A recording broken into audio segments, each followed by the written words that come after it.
You're listening to the Spark Radio Network, Internet radio like you've never heard before. Innovation, creativity, and imagination are all said to begin with a spark. So fasten your seatbelt and take the ride of your life and listen for the spark. You are listening to KLRN Radio, where liberty and reason still reign. Most writers and radio show hosts know that to connect with your fans, you need to do more than just write books or record the latest podcasts. There are many different elements that go into forming an online platform, but there are also many hidden traps.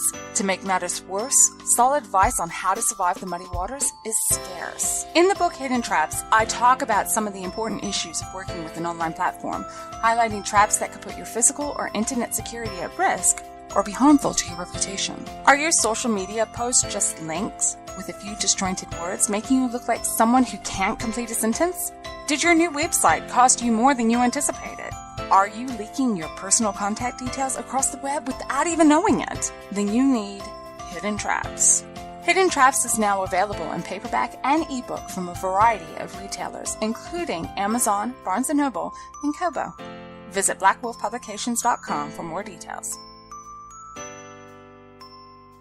If you're 85 or younger, would you like peace of mind and comfort for your family? We're Final Expense Direct with an urgent message for you. The average funeral today costs over $8,000, but the most you'll get from government benefits is $255. How will your family pay the difference? We can help. Our senior plans start as low as just $1 a day and pay up to $30,000 for a funeral and other final expenses. Peace of mind is easy. There's no medical exam. You'll have lifetime coverage, and your plan can't be canceled as long as you pay your premiums. Call now for free information about our senior plans. Answer a few simple questions and receive approval right on the phone. Plus, call right now and we'll give you a discount prescription card for free. Call 800-553-8687. That's 800-553-8687. Again, 800-553-8687.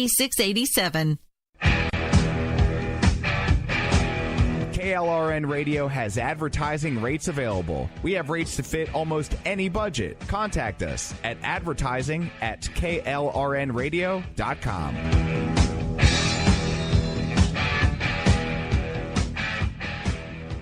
Attention business owners and independent contractors. This is a money-saving message from Tax Mediation Services. If your business owes $20,000 or more in taxes, we can help you today, right now. Listen, dealing with the IRS is no picnic. It's an intimidating and extremely stressful process, and you don't want to go it alone. Our attorneys know every law, every tax break, and every possible opportunity to help you resolve and reduce your tax debt. And if you owe more than $20,000, you may be at the top of their hit list. So don't take your tax debt lightly, because it will not go away on its own. The IRS can seize your bank accounts, your home, and even shut down your business. Call our tax experts today at 1-800-783-0810 and let us deal with the IRS while you focus on your business. That's 1-800-783-0810. Again, that's 800-783-0810. My son was in the Army back during Desert Storm, but even then he wanted an MBA. He looked at a dozen schools, but only one offered the online education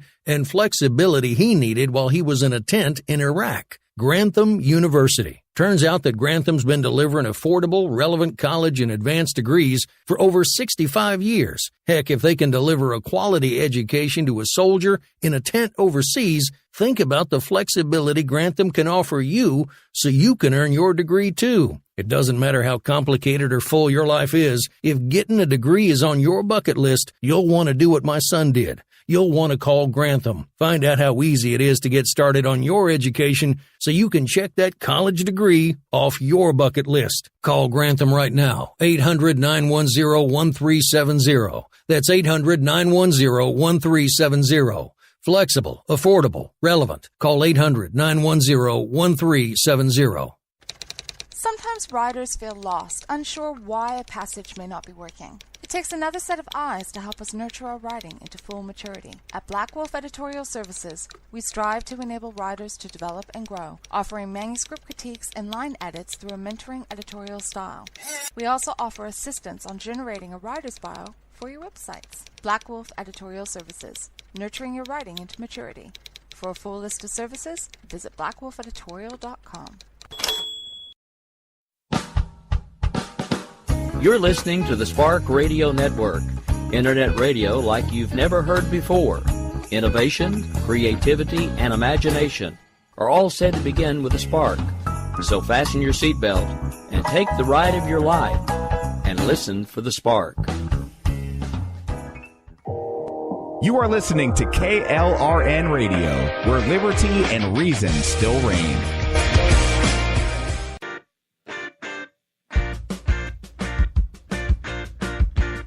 My name is Jessie, and I'm proud of the life I have, surrounded by military and aware just how big the world really is. I have a unique perspective on life and the world around us. If you're willing to listen, I'll tell you how I see it, and I won't pull any punches. This is my POV, which stands for Point of View.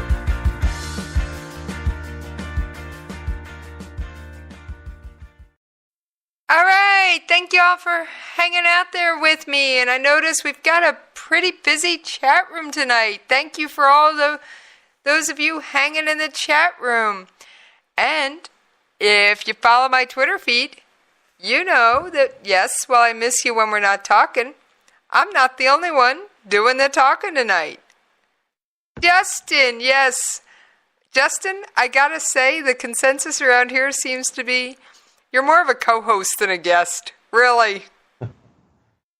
Well, I appreciate you having me back on again. I always enjoy it. Oh, and you seem to be a fan favorite. So, I'm glad to hear that. There's a lot going on in the world, and yes, I know, I could say that almost any, pick a day on the calendar, throw a dart at a calendar and we could almost always say that. But is there anything in particular that's on your mind? Well, before we came on, we were talking a little bit about North Korea. I thought we could maybe start there. Oh, the wonderful propaganda. Oh yeah, there's quite a bit of stuff going on with North Korea. So I'm sure you and your listeners are well aware. Okay. What in particular caught your eye? I guess why don't we start with the Olympics coming up? As I'm sure you know, the Olympics start in South Korea on, I believe, early next month sometime. February 9th. There you go, the 9th, so we're talking, is that 2-3 weeks out? About 3 weeks. And North Korea has said they want to participate, which is a little unusual for it being a Winter Games, just in general. They don't do a whole lot with the Winter Olympics. They've participated in a lot of Summer Olympics over the years, but only a handful of winter ones. But a couple of the big things is, in particular, they've agreed to march with the South Korean athletes under kind of a united flag. And they're actually even putting together a united hockey team, and I think a couple other things as well.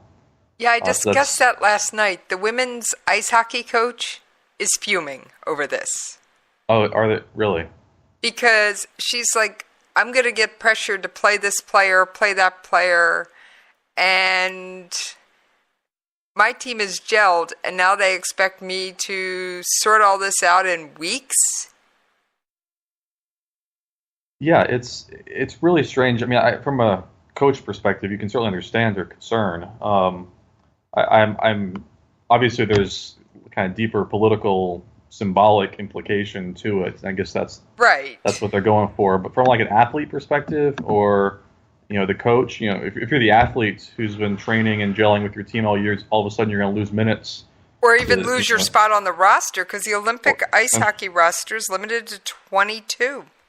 Yeah, and so you're going to have people who potentially are kicked off or lose minutes, in favor of I have no idea how good they are, but they're not. People that you don't know, people that you have no connection to, have not gelled with the team, and then obviously from a coach perspective too, it puts you in kind of a difficult spot to try to win games when you have to gel a new team together like this. If you're taking two teams and putting them into one, that's a challenging task for a coach. When you're just in a regular game, much less at an Olympic level. Right. Now, I will say the only reason South Korea women's ice hockey got in is because they're the host country. So they weren't expected to be a serious contender. However, that doesn't mean that these athletes haven't worked hard, trained hard to get this chance. And who are you going to say no to at this point? I mean, from an athlete perspective, it's totally unfair. And I think I honestly think Kim Jong-un is doing this mostly for the propaganda. The world gets to, because his orchestra, which is infamous, of course, for playing songs glorifying Kim Jong-un and the power of their nuclear program and their missiles, wants his orchestra to walk across the DMZ. That's over about 160 people last I looked. That's a huge undertaking. And I think he's honestly doing it just for propaganda. And we seem to have lost Justin. Let me see if I can get him back.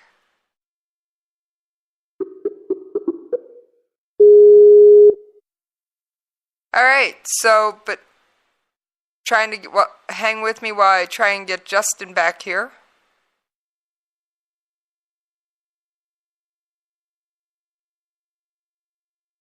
Lost you there for a minute, Justin. Yeah, I think I'm back. Yeah, you are. You're back, and we are still live. All right, great. Sorry about that. I'm not quite sure what happened. No clue. Internet gremlins? I could be, and I'm kind of in the middle of some of that winter storm stuff that's been hitting a lot of the East Coast. Power went out a little bit earlier today, so it could be some fluctuation in that signal as well. Well, if I lose you again, I'll just call your cell phone back. All right, that works. All right, so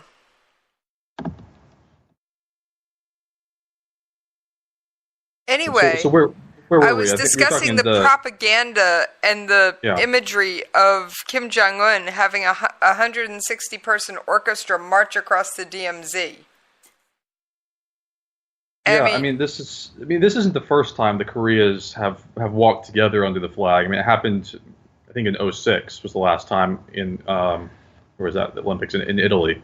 So this isn't the first time, but it's I believe this has got to be the latest they've ever announced they're doing it. As a symbol of unity, particularly for a Winter Games, that's a pretty big deal. So there's certainly an element of, as you said, propaganda that's got to be playing into this, drawing a lot of attention to what's happening.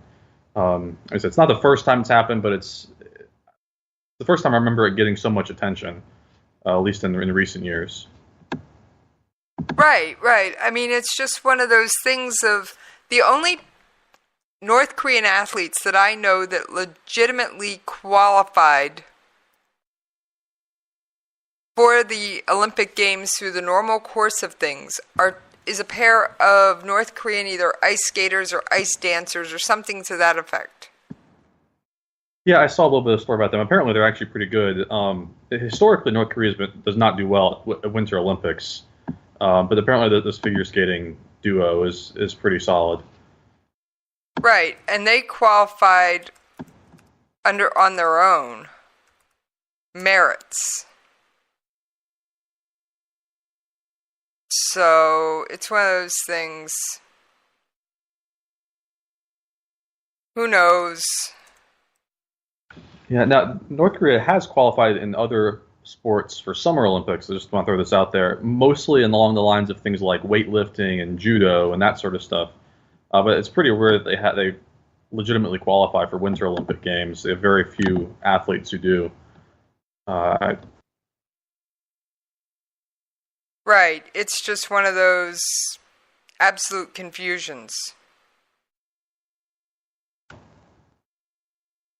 And I also find it interesting, too. North Korea is sending a lot of glorified cheerleaders essentially to cheer on its athletes. I know. They're actually sending more supporters than they are athletes. Yeah. I mean, they're sending a delegation of 400 to 500 people over what I'm guessing is going to be 40 to 50 athletes. I'm sorry. This just reeks of, I'm doing this to get attention.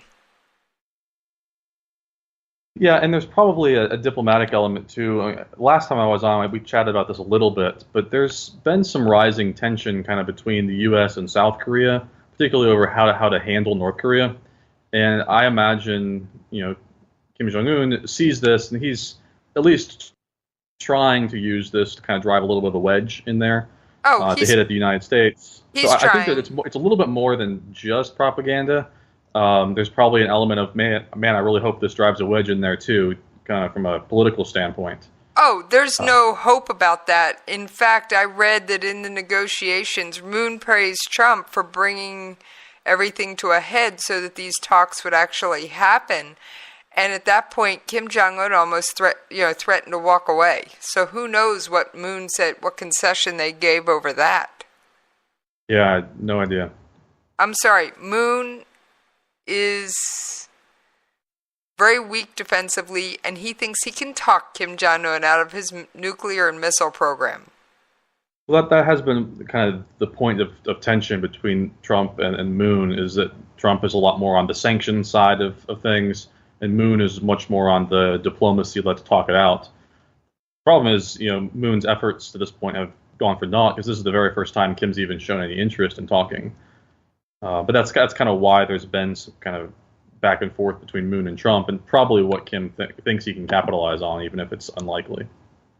Right, and it's one of those things of,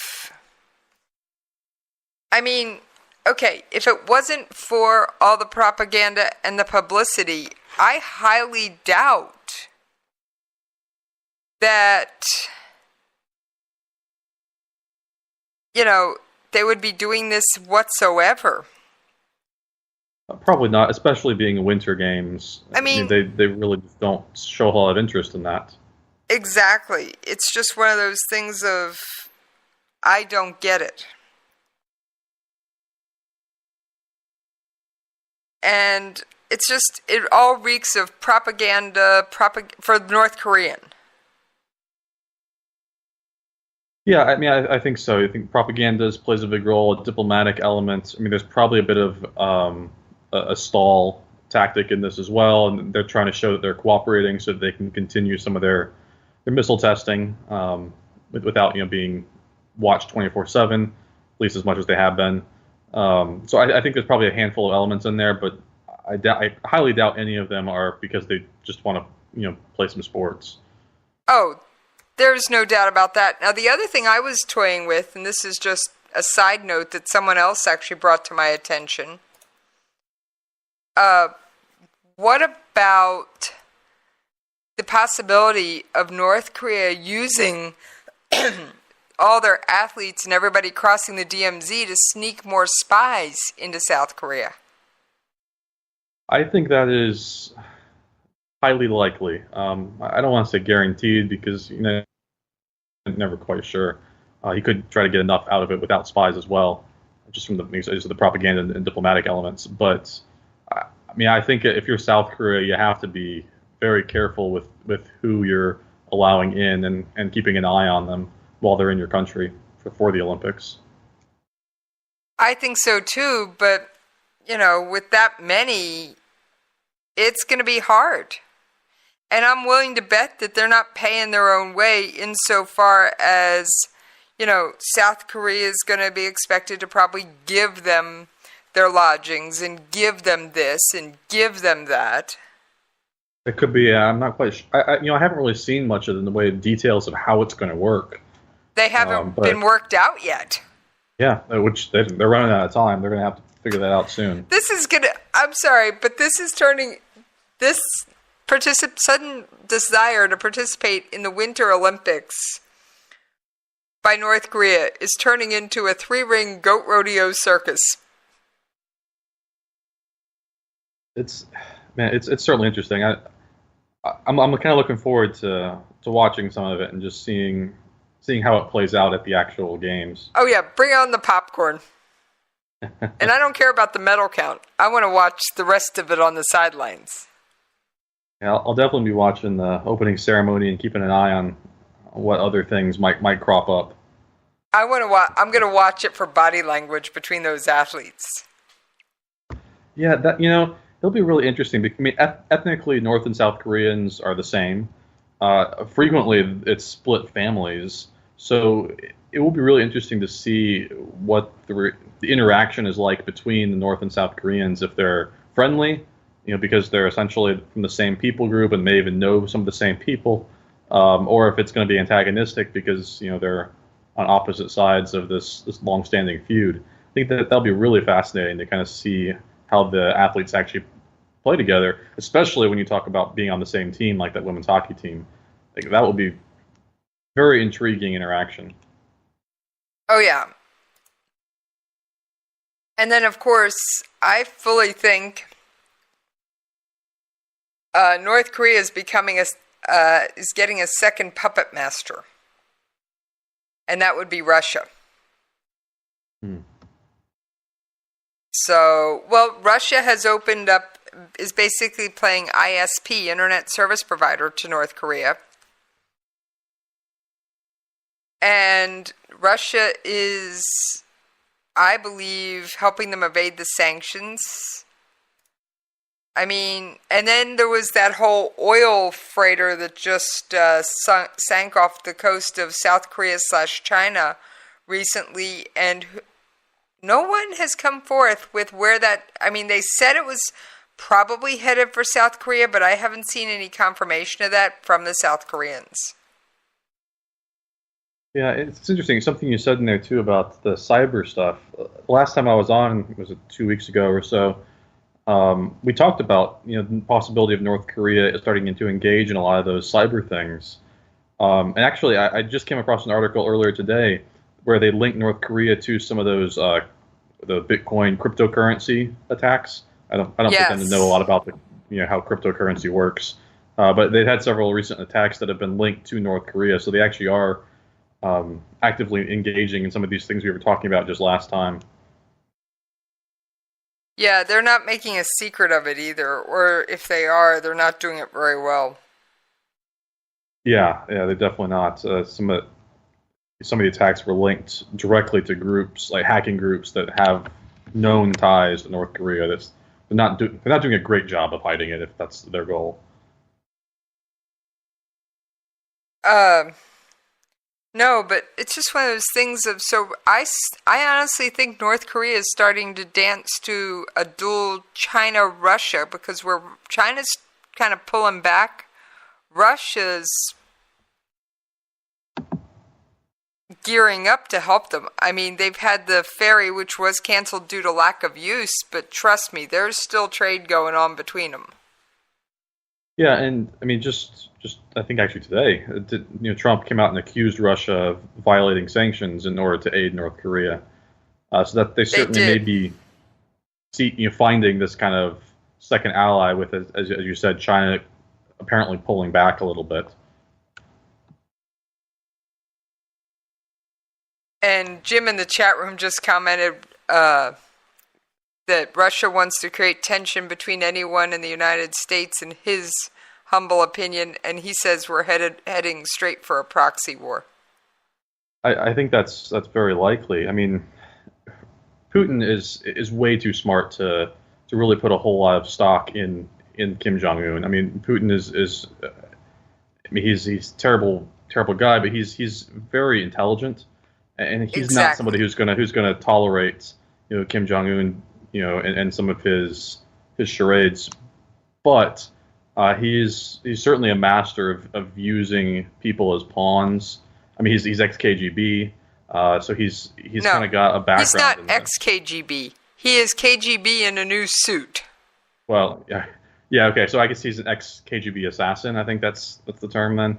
I'll go with that one. I totally buy the fact that he may be trying to use North Korea, to, as Jim said, to create tension between them and the United States.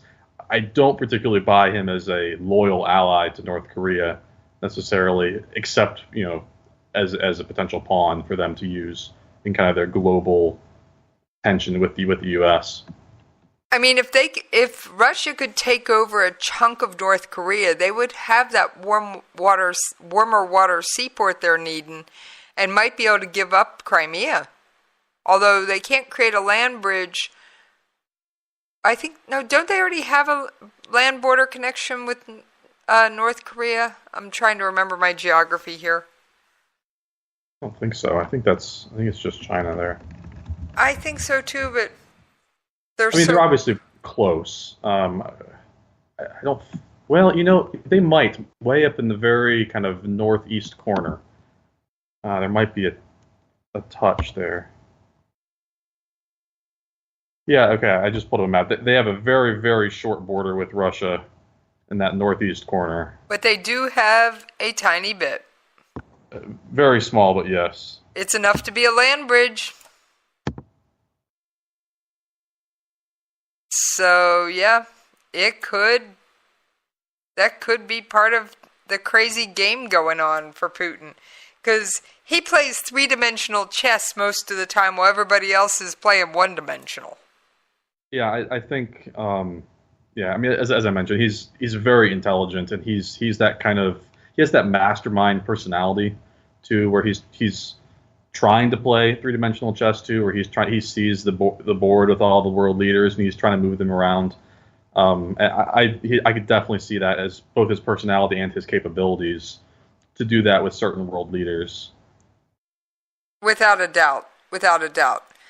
And I mean, it's just some of the things that Kim Jong-un has been doing lately, they make too much sense. Not to say that Kim Jong-un isn't a mastermind, but his orchestra doesn't learn non-state propaganda songs. And suddenly they promised South Korea that they would have a whole repertoire of non-propaganda songs. So either that's a line of crap, or they've been planning this, we'll make a big stink over participation in the Olympics at the 11th hour so we can get attention for something besides our missile program. Yeah, I mean, I certainly think they've been planning something for a while. And again, I think it kind of gets back to this idea of he sees an opportunity to drive that wedge. I mean, even, Lindsey Graham said today that, South Korea, he believes South Korea is undercutting some of the U.S.'s, pressure on North Korea. By allowing them to kind of join with them. So I totally buy that Kim Jong-un is trying to do this. Personally, I don't see it working in the long term. But I think this is something that he's been planning for a while, both as propaganda, draw attention, as this diplomacy driving a wedge, maybe as a stall tactic, as we've mentioned. I totally buy all of that as possibilities. Right. I mean, I just don't even know how to explain it other than propaganda. And I'll say that everything will be hunky and or dory until the end of the Olympics and the Paralympics. And then I'm waiting for the missile launch. Yeah, it'll be really interesting to see if this kind of North-South Korea buddying as they are during the Olympics carries over once the Olympics end. Because as I mentioned earlier, I mean, this isn't the first time they've marched together under one flag. The 06 games, 12 years ago they did, and kind of immediately right afterwards they went right back to that tension, mistrust, etc. That they had before. So I'd be kind of curious to know if this is going to be in any way different, or if it's just going to go right back to how it was, pre-Olympics. I don't bank on it lasting. I don't really either. I think, this is purely symbolic. I gotta be on the South Korean part. It's just But North Korea is all about the propaganda and the symbolism. Mm-hmm. Yeah, it's a signal. I mean, when we're talking international relations, world leaders use signals constantly to demonstrate everything from capability to resolve to intention, and the Kim family, not just him, but father and grandfather, engaged in some of the same tactics. This idea of we're going to send out this signal to the rest of the world that shows we're willing to cooperate, then in the past, they have backed out of that. They've had treaties, they've had agreements, and they've broken every single one in the past. But they use these symbols and signals to send out as ways to engender goodwill, to bide for time. And I have to believe that this is just another one in a long line of those kind of fake symbols and fake signals that they're sending out. I agree, and we will have to pick this up on the other side, because it is time to pay those radio station bills, Justin. All right.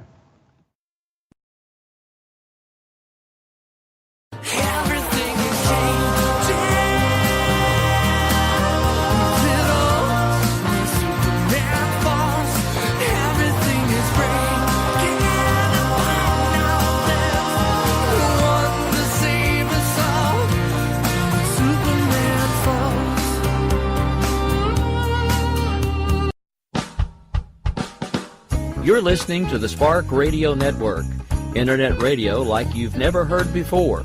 Innovation, creativity, and imagination are all said to begin with a spark. So fasten your seatbelt and take the ride of your life and listen for the spark. You are listening to KLRN Radio, where liberty and reason still reign. Most writers and radio show hosts know that to connect with your fans, you need to do more than just write books or record the latest podcasts. There are many different elements that go into forming an online platform, but there are also many hidden traps. To make matters worse, solid advice on how to survive the muddy waters is scarce. In the book Hidden Traps, I talk about some of the important issues of working with an online platform, highlighting traps that could put your physical or internet security at risk or be harmful to your reputation.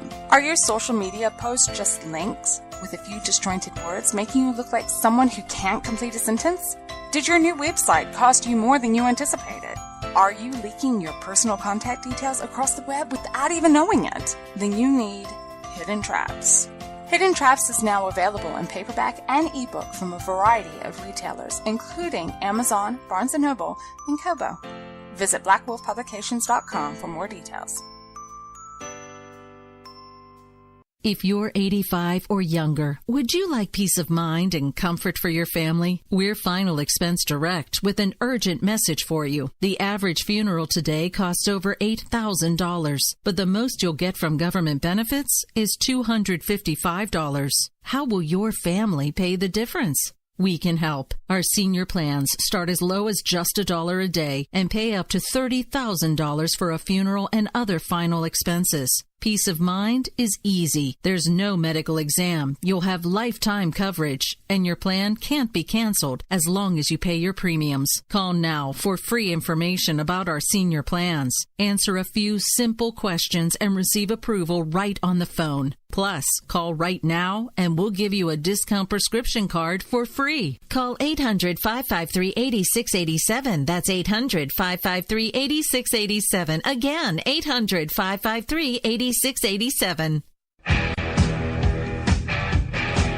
KLRN Radio has advertising rates available. We have rates to fit almost any budget. Contact us at advertising@klrnradio.com.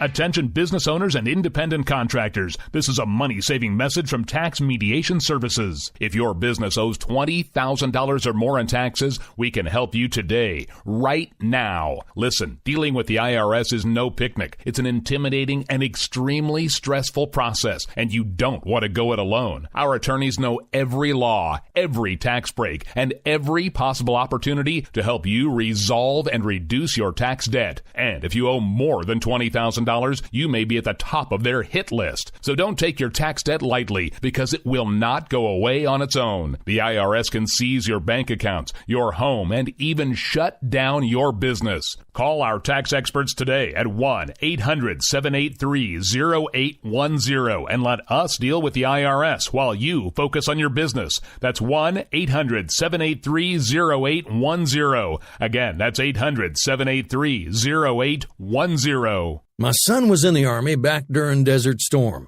But even then, he wanted an MBA. He looked at a dozen schools, but only one offered the online education and flexibility he needed while he was in a tent in Iraq. Grantham University. Turns out that Grantham's been delivering affordable, relevant college and advanced degrees for over 65 years. Heck, if they can deliver a quality education to a soldier in a tent overseas, think about the flexibility Grantham can offer you so you can earn your degree too. It doesn't matter how complicated or full your life is. If getting a degree is on your bucket list, you'll want to do what my son did. You'll want to call Grantham. Find out how easy it is to get started on your education so you can check that college degree off your bucket list. Call Grantham right now. 800-910-1370. That's 800-910-1370. Flexible, affordable, relevant. Call 800-910-1370. Sometimes riders feel lost, unsure why a passage may not be working. It takes another set of eyes to help us nurture our writing into full maturity. At Black Wolf Editorial Services, we strive to enable writers to develop and grow, offering manuscript critiques and line edits through a mentoring editorial style. We also offer assistance on generating a writer's bio for your websites. Black Wolf Editorial Services, nurturing your writing into maturity. For a full list of services, visit blackwolfeditorial.com. Everything is changing. Superman falls. Everything is breaking apart now.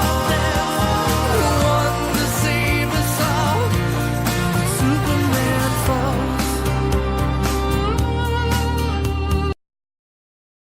All right, thank y'all for hanging in there with us while we paid those radio station bills. Now, I'm going to let Justin respond to a wonderfully open-ended question from Jim in the chat room. And the question, just for the listeners, is, Justin, what is your take on stability or lack thereof in the Middle East? Now, Justin, why don't you take this away for just a few moments and explain, because I was saying, well, what about the current events? And you said, got to explain a few other things. So why don't you take that away for a few moments? Sure. Yeah. So this is obviously, as Jesse mentioned, a very open-ended question.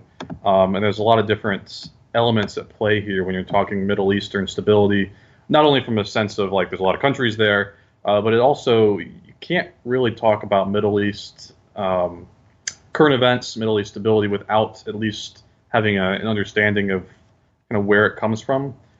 I've actually done a whole show on this with Jesse before, but we've talked about kind of how the Middle East came to be in terms of its current borders.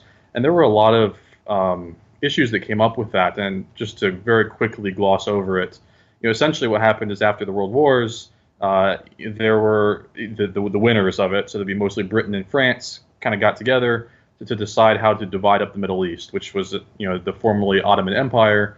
And this is mostly after World War I. And Russia came in a little bit at the end, too, and helped with this. It was an agreement called Sykes-Picot. And basically what they did is they decided to split the Middle East among themselves. And then within that, they kind of just divided up borders however they felt fit. Mostly they kind of took a butcher knife to it, slashed a lot of lines without real regard to culture, history, ethnic groups in that area. And what ended up happening is you ended up having large ethnic groups that essentially had operated as one nation at the time being cut into multiple countries. The best example of this is probably the Kurds. They're the largest ethnic group in the world that doesn't have their own country, and partly that's because they're split across 4 different countries right now. And so that happened not only with them, but with multiple other ethnic groups as well. And so when this happened, you kind of had a situation where all of a sudden you had a bunch of different countries. There are mixed ethnic groups that have never really gotten along historically, even long, long before that. And so you had, the Kurds split, the Shias, Muslims split, the Alawites got split, the Druze got split, the Syrians, Yazidis, Chaldeans. Wow, all that's these quite a groups. list there. Oh yeah, and that's just a fraction of them. But what this often led to was minority groups taking power. And this is what happened with Saddam Hussein. This is what happened with Gaddafi. And when you had minority groups that suddenly were able to take power in these countries because of the way countries were split up, this led to increased brutality. There was kind of this big push to reunite the Arab world, and this was often done, violently. So that's, at the point of a gun. Speaking of guns, the UN Security Council recently evidently had a trip to Afghanistan, and Jim actually was asking about the situation in Afghanistan, so I pulled some clips from that. I was going to play the overall view of what they did, and then I've also got, actually I'll just play Nikki Haley's comments about Afghanistan. We'll start there since she is our ambassador to the United Nations. Okay, great. And then I've got one other audio clip from, I forget the name, but another representative part of the UN Security Council. What I can tell you is, from the United States standpoint, it was a great trip to Afghanistan because the U.S. policy on Afghanistan is working. We could see dramatic changes in terms of what the U.S. policy has been doing. We are seeing that we're closer to talks with the Taliban and the peace process than we've seen before. From all the government officials, they were very, very grateful, and we're working hand in hand with the Afghans, and I think that we really are going to continue to work towards a peace process, with the goal being that we do not want Afghanistan to be a safe haven for terrorism anymore. And so we continue to go down that path. It was great to see our U.S. troops. You can't help but be inspired by their service and their sacrifice. Well, I had intended to cut it off, but I couldn't let the comment about the troops go. Sorry. That's a great quote. I'm a big fan of Nikki Haley. I think she's doing some good work there. That's really interesting. This question of Afghanistan. Historically, obviously, we know Afghanistan has this relationship with the Taliban. It's part of the reason that we went into Afghanistan, originally back after 9/11. And so you have this situation. Well, actually, let me back up a second. So Afghanistan and the Taliban relationship is a little bit different than a lot of other groups in the area. Okay. In particular, sorry, what was that? I said, okay, two-sentence summary.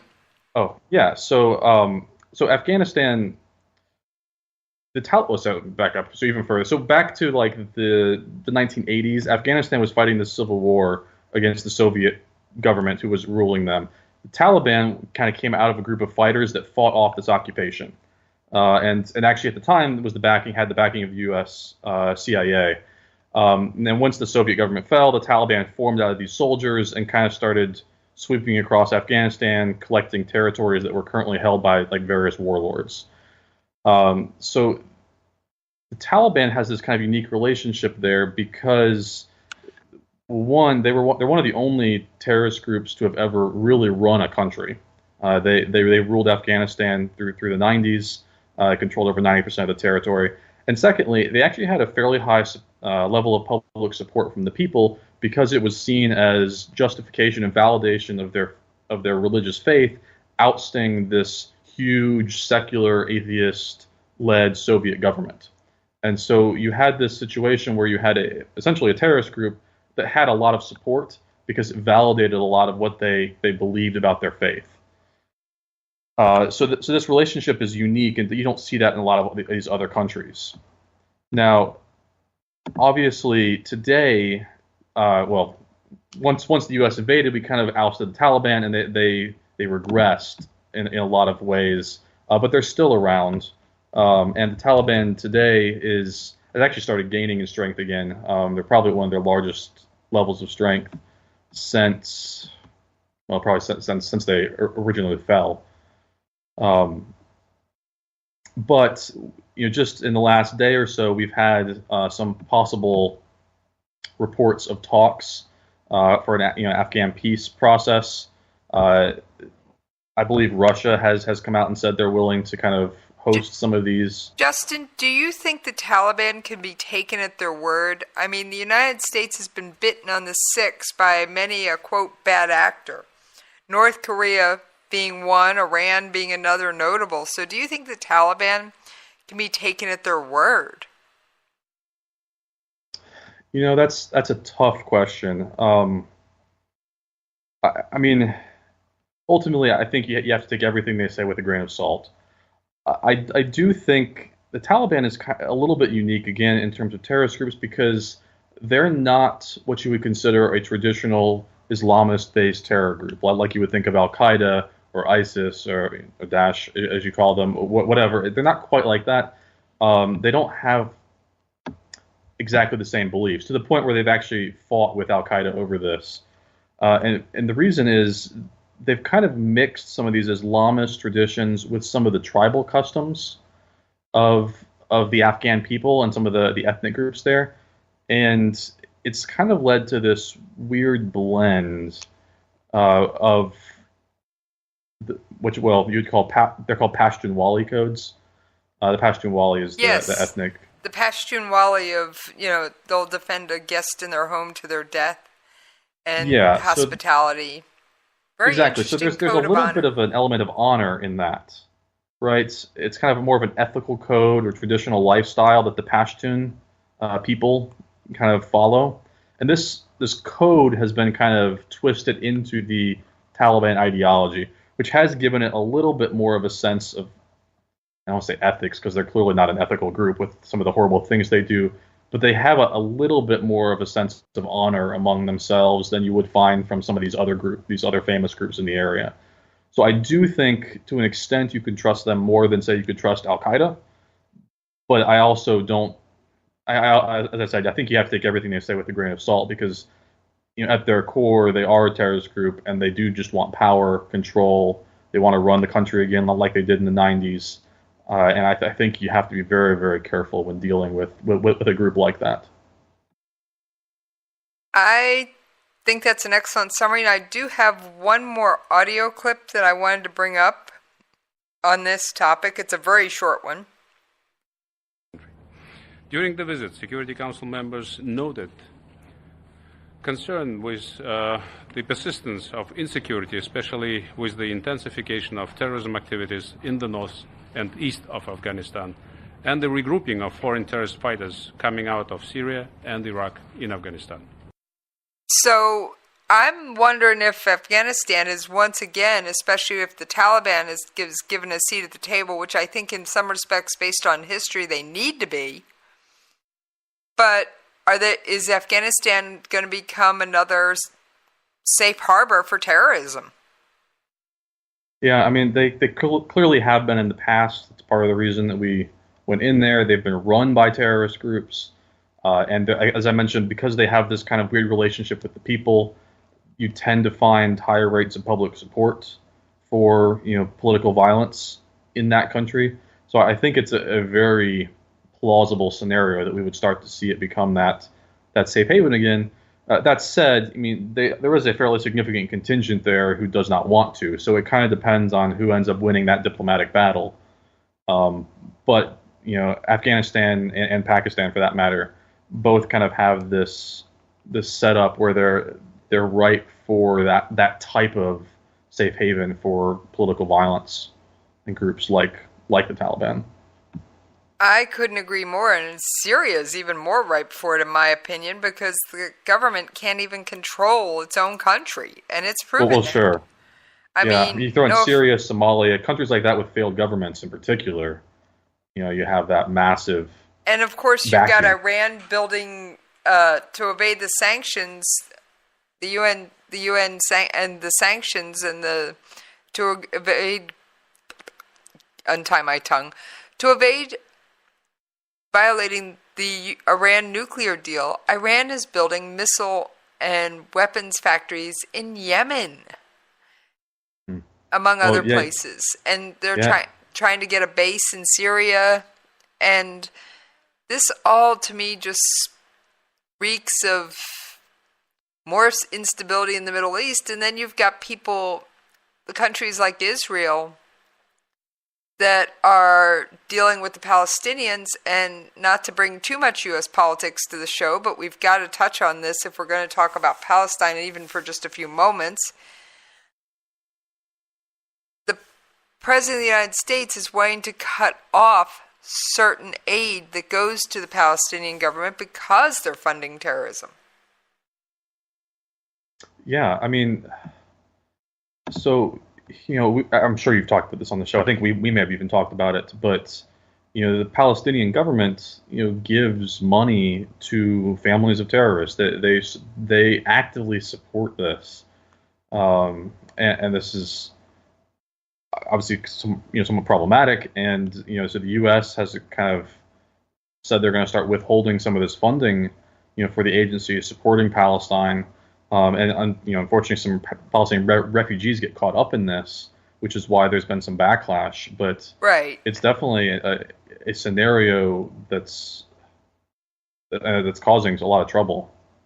Exactly. I mean, the Palestinians pay the average terrorist or his family a salary of approximately the U.S. equivalent of $30,000 a year, which is the best job market going over there. Yeah, I mean, especially for like foot soldiers in terrorist groups. Yeah, a lot exactly. of the reason they join is this. In fact, it's economically I have a soundbite on that. Great. Ezra Schwartz was another American who was visiting Israel, and on November 19, 2015, Ezra was on his way back from a field trip with his schoolmates when he was shot and killed along with two others by Muhammad al-Karoub, another Palestinian terrorist. Al-Karoub was arrested, tried, and convicted, and is now serving 4 life sentences in prison. The Palestinian Authority pays al-Karoub over $3,000 a month, every month. That's $40,000 a year for killing an innocent American. I mean, I think that says it all. They fund terrorists. Now, they can't be called a state sponsor of terror because, well, they're not a state, but it just brings to call into question, what are we doing supporting a country like that? I mean, we're pulling military aid out of Pakistan for very similar reasons. Yeah, and I mean, the U.S. is currently the biggest donor in the world to this UN agency for Palestine, and so there's certainly a question there too of of getting other countries involved if they really want to keep this funded. There are other avenues too. Again, as I said, it's obviously tragic that a lot of refugees get caught up in this because it's not necessarily their fault. But the Palestinian government has put their people in this position. Right, and it's just absolutely horrific that they do it. And Absolutely, yeah. I don't know a good way around it. I really don't. It's hard. I mean, until the Palestinian people themselves, stand up and try to oust, some of these groups that run the government essentially, it's going to be difficult to separate the two, because as long as the Palestinian government is essentially being run either by terrorists or by people who are willing to fund terrorism, you have a really hard time separating out who the bad guys and who the good guys are, because say slapping sanctions on them or funds all have to go through that governing structure. And so you can't cut funds to the bad guys running government without also cutting funds to, say, the average person on the ground who doesn't want to get involved with that. I mean, the only way you get out of that, though, is that the people stand up and oust those leaders. Which I don't see happening, because the leaders are in many cases, their only source of income. So yeah, it's kind of like that catch-22 there. It really is. Well, Justin, we have about 5 minutes left in the show tonight. So anything you want to add to anything we've said? And I love the fact how you said that when it comes to global powers and international leaders, everything is signals. It's not clear-cut. It's signals. So I do have a somewhat generic question. I look at the signals. Most of it, I'll say, is the first thing I always look at is what's their military doing. The second thing I look at is Who are they trading with? What things do you look at to try and, for lack of a term, read the tea leaves? Yeah, well, military is obviously the most obvious. It's the easiest one, not only from an outsider's perspective to see the signal, but it's also fairly easy for the leader to send a signal too. They move a few troops around, or they accidentally release how many weapons they have or something. Those are really easy, low cost signals. So I think that's the first one you almost have to look at, because it's also, if those signals turn into something more, military is where you're going to see a lot of the destruction too. So I think you have to look there first. You look at a lot of, again, you said the economics. I think that plays into it as well. What are they spending money on? That tells you what they care about. You also, though, look at a lot at the rhetoric. This is something that's, I don't want to say it's overlooked, because it is obviously one of the first things you see, but rhetoric plays a pretty important role in this, because, well, let's take Obama, our previous president, and his famous red line in Syria. That was a rhetoric issue that he issued this warning, almost a threat, and then he didn't follow up on it, right? And so that in and of itself is a signal. He made us look like a toothless tiger. Well, yeah, it shows that while the U.S. may have the capabilities to back up their claims, they're not necessarily willing to, for whatever reason. And it doesn't really matter what the reason is, but even things like that the rhetoric and backing up the rhetoric versus not, plays a role in these signals, and to an extent that I would argue Obama's signal was probably unintentional. He didn't mean to communicate that they were not willing to follow through. It just kind of, that's how it happened. He issued something that he was not willing to follow through on. He was essentially bluffing, and he got called on it. And I don't think that's a signal he intentionally meant to send, but it's one that he did definitely send. And to an extent, that's probably why we've seen groups like, Assad in Syria, North Korea, Iran, taking some more liberties to try to push the U.S. and now our current administration with Trump to see how far they're willing to go. Well, I have to say, these signals carry through, generations. That there was one thing I thought when Trump sent the Tomahawk missiles into Syria, and we don't have a lot of time to talk about it, but it was just that America's back on the world stage. That was my whole take on it. The fact that he did it. I totally agree. All right. Well, we are about out of time, so why don't you remind everyone where they can hang out with you when you're not on the air hanging out with me? Absolutely. So there's two ways you can reach me. First would be on Twitter. I have a Twitter handle there. It's Justin R_Kinney. It's Kinney. You can find me there. I chat about politics a lot, also some sports and Duke basketball. So you can find me there a fair amount. I'm also on Facebook. You can find me there under my author name. I write mystery novels. It's J. Robert Kinney. You can find me there, communicate with me however you'd like. Either way works. Please reach out. All right. And for those of you who'd like to track me down, you can find me on Twitter at Radio Host Jesse. And yes, for you for your longtime listeners, that's a new handle. And for you regulars, for your new ones, just follow me. And you can also email me at the station at Jesse's POV at KLRNRadio.com. And I will see you tomorrow night, and I'm going to talk to Justin off the air and see how soon we can get him back on the air. And I will catch you folks next time.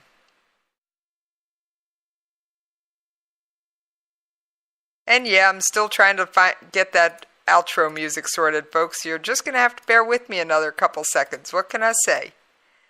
I got to sort this one out. Well, I'm out of time, so you're going to have to go without the outro music tonight, and I'll catch you next time, folks. I'll get it loaded. I promise. Night all.